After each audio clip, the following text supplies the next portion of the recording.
Como é que foi para você, assim, foi um movimento histórico, né? No nosso país, os movimentos estudantis ter ocupado várias escolas ao mesmo tempo, não só no Paraná, mas em todo o país. Como é que foi para você participar dessa história toda e aquele discurso no dia 26 na Assembleia Legislativa do Paraná e se tornando a porta-voz? Como é que você faz essa avaliação? Foi uma honra estar participando do movimento estudantil, estar na escola, ocupando com a galera, tá fazendo essa ideia, tá realmente assim, vendo qual o futuro de um país que eu quero, tentando descobrir também qual lado a gente tá, né, realmente tentando entender essa conjuntura política toda. Então é uma honra muito grande, desde o dia 26 do discurso, eu me senti mais honrada ainda de se tornar mais uma das representantes do movimento, né, dos representantes também. Então, poder estar fazendo parte desse time de estar junto com eles, assim, sendo mais uma porta-voz, está sendo uma honra muito grande. E assim, todo mundo pergunta para você, você com 16 anos, tem essa lucidez, essa capacidade de enxergar o mundo que muitos não enxergam. Você vê essa lucidez nos outros estudantes também? Vejo. Na verdade, eu vejo eles mais lúcidos que eu. Conheci os estudantes de Brasília. Gente, a galera é muito, muito ativa. Muito, como você disse, assim, tem essa lucidez muito aflorada. E o pessoal de Curitiba também, colegas meus, de outras escolas. Então, assim, é uma característica do momento. É uma coisa dos estudantes mesmo, que antes não era visto, mas a gente sempre tem visto com a gente. Eu queria perguntar, ela como estudante mulher, a gente tem visto a participação, né, das mulheres muito ativamente, somos maioria no país e somos maioria também nas escolas ocupadas. Eu queria saber, assim, do seu ponto de vista e com as suas colegas também, se há esse recorte também de gênero. Então, nas escolas, nós, as meninas, somos a maioria, somos nós que estamos tomando a frente, somos nós que estamos vendo o que dá para fazer, o que não dá para fazer. Então, a presença feminina nesse movimento é muito grande.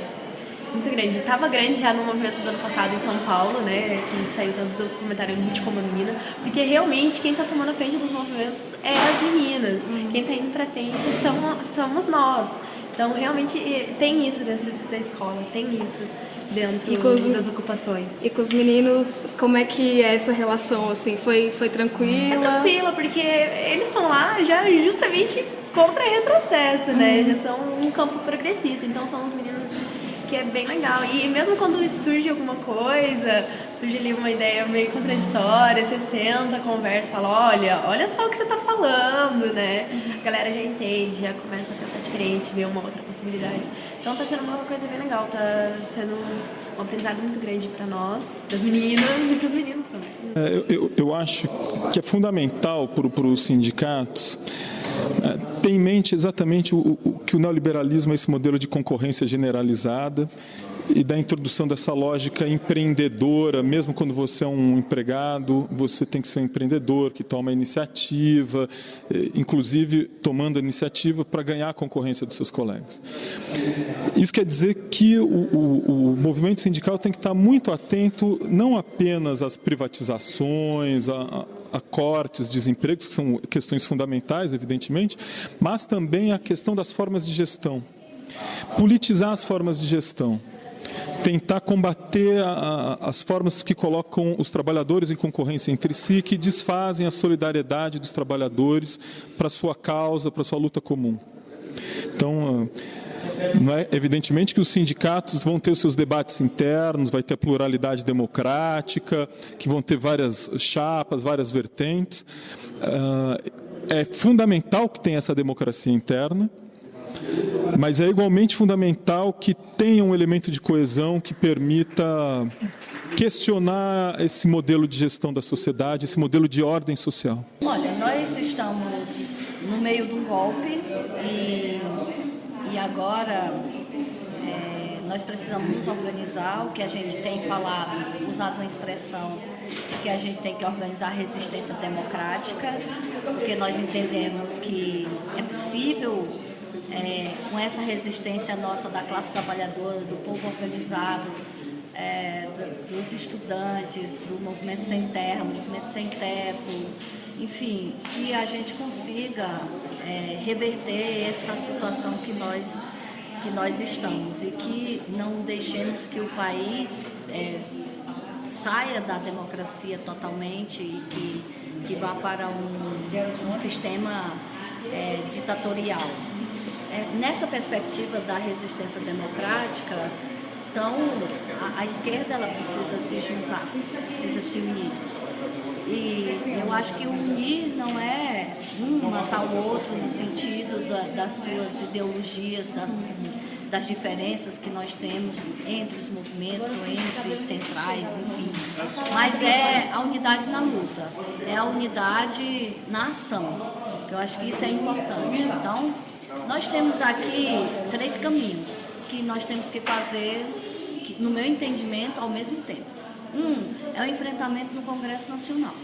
O enfrentamento no Congresso ele é necessário porque é o principal instrumento de consolidação do golpe. Porque, como eles conseguiram fazer uma grande maioria no Congresso Nacional, eles estão agora com essa vantagem sobre nós, no sentido de que o que eles quiserem fazer de aprovação de projetos ou mudar a Constituição, eles podem fazer, porque eles têm uma maioria muito expressiva. Então, ao fazer esse olhar para o Congresso e esse enfrentamento com o Congresso, nós temos que fazer a ação nossa, preparar a nossa resistência.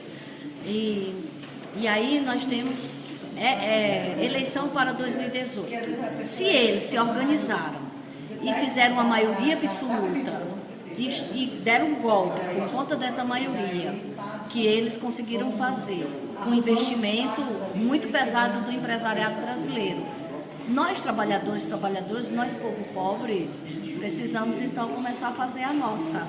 É nos organizar para não eleger nenhum desses golpistas que foram eleitos pelo povo e que não representam a vontade do povo.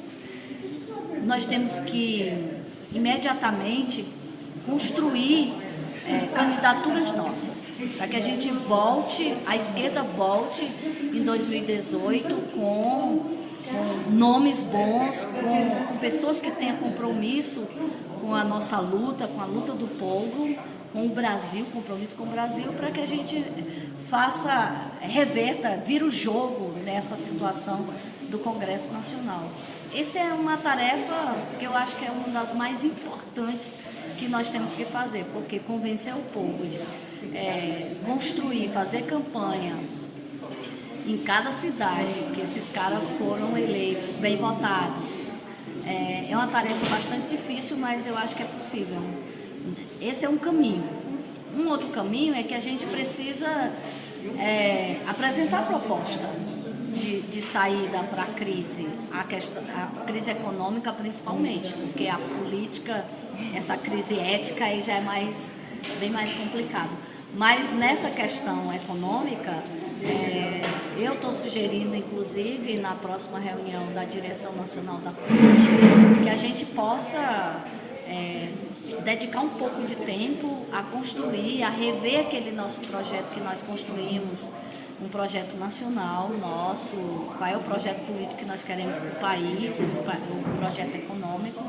E no próximo ano nós vamos ter a nossa plenária nacional da CUT.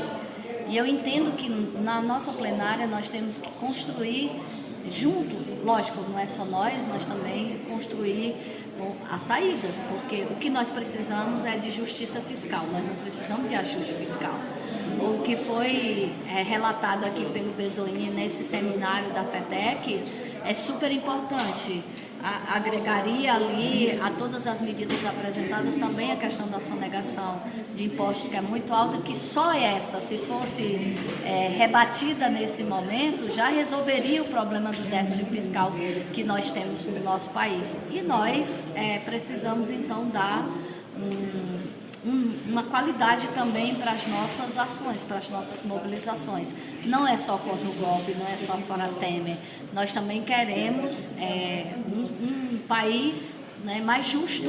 E aí, algumas questões que não puderam ser enfrentadas no governo popular, que a gente volte, mas que a gente volte para o poder com outra cara, com outro projeto, um projeto que a gente consiga enfrentar a burguesia.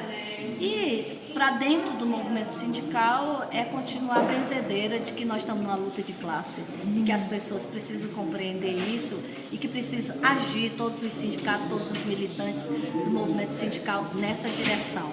Nós temos que ter mais solidariedade, mais unidade entre nós, para poder conseguir romper e conseguir vencer com muitos enfrentamentos, é verdade, essa avalanche de ataques que nós estamos tendo nesse processo. E por fim, quero fazer um destaque que, em termos de organização e de compromisso com a luta, os bancários e bancárias têm dado um grande exemplo. Tem uma campanha nacional que é um exemplo para o país, tem um movimento de greve pesado, tem um movimento também de formação, tem dado uma grande contribuição e é um exemplo para as outras categorias seguirem. E eu agradeço em nome da CUT, em nome de todos os companheiros e companheiras dos outros ramos, o que esse ramo tem feito, tem contribuído principalmente no assunto referente à terceirização. Que continue sempre assim e que a gente ponha na nossa formação, nesse processo todo, que a gente ponha na nossa formação, que nós estamos em pleno golpe e que a gente precisa construir a nossa resistência. Da destruição, né, que vai levar à privatização completa e à destruição dos serviços públicos e dos programas sociais do nosso país. Por isso ela precisa ser enfrentada. Não tenho a menor dúvida em dizer que essa PEC é o maior ataque ao povo brasileiro dos últimos 30 anos, desde o fim da ditadura militar. Agora, a última vez que eu vi o Michel Temer falando de manifestação, ele disse que ia ter 40 pessoas e apareceram 100 mil na Avenida Paulista no mês de setembro. É bom ele ficar quietinho, baixar a bola dele, né, parar de subestimar a força de resistência do povo, senão daqui a pouco a gente arranca ele daquele palácio pelo colarinho. Valeu, obrigado. Essa noção dos trabalhadores, a importância da mobilização que está combatendo esse governo golpista. Olha, esse é um momento fundamental de se organizar e se mobilizar para resistir aos ataques. Né? Esse governo está com um pacote tenebroso de ataque ao povo brasileiro, com a PEC 55, que quer congelar os investimentos sociais, congelar o futuro do Brasil por 20 anos, reforma da Previdência, reforma trabalhista, destruição dos serviços públicos, dos bancos públicos. Então, é necessário resistir, não há outra alternativa a não ser a resistência. Só para concluir, pelo andar da carruagem, o governo tem segue no rumo das privatizações? Banco do Brasil, Caixa Econômica, os bancos estão realmente ameaçados? Eu não tenho a menor dúvida que é isso que ele quer. Outra coisa é se ele vai conseguir. Né? Isso depende da nossa capacidade de resistência. Ele quer entregar tudo. É um entreguista, lesa pátria. Né? Cabe ao povo brasileiro impor uma resistência para impedir esse desmonte. Obrigado. Foram 3 dias de debate. Fizemos debate político, debate do momento conturbado que estamos passando no Brasil. E foi um debate que não apenas resumido, trazido dos bancários da nossa região Centro-Oeste e Norte. Convidamos vários trabalhadores do movimento estudantil, do movimento social, estiveram junto também nesses 2 primeiros dias e avaliamos que foi um grande debate, contribuímos para os movimentos sociais e para a sociedade avaliar o momento conturbado que estamos passando. Nas resoluções internas da direção da federação, nessa Assembleia, deliberamos para o Congresso que acontecerá em abril de 2017, onde elegerá a nova direção e creio que levaremos um balanço positivo desse mandato que se encerrará em 2017, em abril. Então, foi um bom congresso, com a participação de torno de 60 delegados dos 12 sindicatos da base da federação de 8 estados. O que acontece? O setor bancário brasileiro é controlado essencialmente pelo capital nacional, historicamente. Então, acho muito difícil o capital internacional entrar aqui. Os que entraram ou têm atuação restrita, ou entraram com parceria, ou se retiraram. Então, talvez não haja um interesse de capital estrangeiro específico no nosso sistema bancário. Talvez haja parceria, talvez haja uma ampliação no posicionamento que eles já têm, os bancos que já estão aqui. Não acredito que haja nesse momento, mas isso precisa de uma avaliação mais aprofundada. Na situação atual, com um governo de transição, transição que eu digo na perspectiva de um investidor externo. Não acredito que haja possibilidade. E para o Brasil, qual seria o impacto da privatização dos bancos públicos? Economicamente. É bem amplo, né? Eu destaquei ali que os bancos tiveram um papel importantíssimo em momentos de crise, e o banco atua sempre na possibilidade de potencializar um ciclo positivo na economia ou inibir um ciclo negativo. Mas ele pode potencializar um ciclo negativo também. Se a gente está num momento recessivo, com um aumento de risco na economia, ele tende a subir a taxa de juros. Isso amplia esse momento recessivo. Os bancos públicos, eles tendem a atuar de forma a romper esse ciclo. Se a gente não tem banco público com capacidade de atuar de forma anticíclica, em momentos de necessidade vai faltar essa ferramenta. Esse é um prejuízo grande para a economia. Certo. Eu acho que, mais uma vez, os bancos públicos estão no centro dessas mudanças neoliberais, né, que eu estou chamando da terceira onda neoliberal no Brasil. Começou com Collor, Fernando Henrique e agora com Temer. E eu acho que essa talvez seja a mais agressiva das três fases, porque ela vai direto avançar sobre o orçamento público, né? Ela vai privatizar o orçamento público, vai dizer que o orçamento público não é feito para a saúde, para a educação, ele é feito para pagar os juros e a rolagem da dívida pública, né? Então, o que está em risco agora é a disputa pelo orçamento público. Para quem vai? Os impostos que a população paga vão ser destinados para que finalidades, né? Vão ser destinados para melhorar o bem-estar da população ou vão ser capturados pelo sistema financeiro? Daí que eu acho que os bancários estão no centro dessa luta, porque são os trabalhadores do ramo financeiro, os trabalhadores em bancos, né? Então, o que está posto não é só nenhuma questão relacionada somente ao destino dos bancos públicos, mas ao destino, né, dos impostos que a população brasileira paga com muito sacrifício, para onde eles vão ser direcionados. Direitos da classe trabalhadora e da população brasileira como um todo, né? Nesse cenário, que você tem boa parte do legislativo, o executivo e o judiciário com uma visão conservadora, a única alternativa para alterar essa condição é você ter a manifestação da opinião do povo, através de manifestações, de paralisações, de ocupações. Ou seja, é preciso criar um ambiente no país que mostre que está errado. Essa política que só vai gerar mais desigualdade, mais pobreza, mais miséria e mais violência. Nós precisamos construir um país realmente democrático. Isso passa por preparar a população para assumir os seus desafios. Inclusive, para nas eleições de 18, exercer de maneira soberana o voto com informação. Não adianta a gente reclamar do Congresso, porque ele foi eleito. O que ele tem que fazer é combater o que eles estão votando, mas ao mesmo tempo nos preparar para mudar esse Congresso Nacional e mudar o Poder Executivo. Sim, e quanto às reestruturações nos bancos públicos, que a gente, né, para a categoria bancária, vai ser um novo desafio, né? Como é que você vê isso? Os bancários que não eram bancários nos anos 90, eu posso dizer que esse filme é velho. É velho e ruim. É um filme que traz muita tristeza, que vai certamente reduzir o papel dos bancos públicos nas políticas públicas. Muita gente se ilude achando, não, mas é normal, está inchado. Quem conhece as agências do Banco do Brasil e da Caixa sabe que está faltando funcionário. Seria necessário ter 10 a 15% mais de funcionários para poder atender com qualidade. Eles estão, na verdade, reduzindo o atendimento. Certamente isso tem a ver com o interesse de tentar privatizar, de tentar reduzir o papel dos bancos públicos.